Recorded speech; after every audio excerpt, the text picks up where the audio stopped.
शेपूट.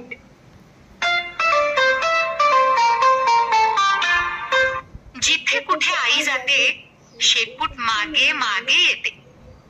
स्वयंपाक करताना, ऑफिसचं काम करताना, आई उच्चून.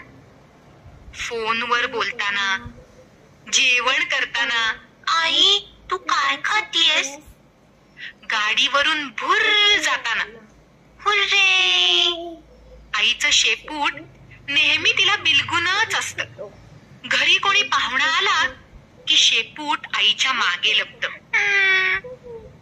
बागेत खेळताना सुद्धा शेपटाचं एक टोक आईला धरूनच असतं. आई आई तू पकड ना मला. आई शी शू किंवा आंघोळीला बाथरूम मध्ये गेली की शेपूट दारावर ठक ठक ठक करत भोकाड पसरत.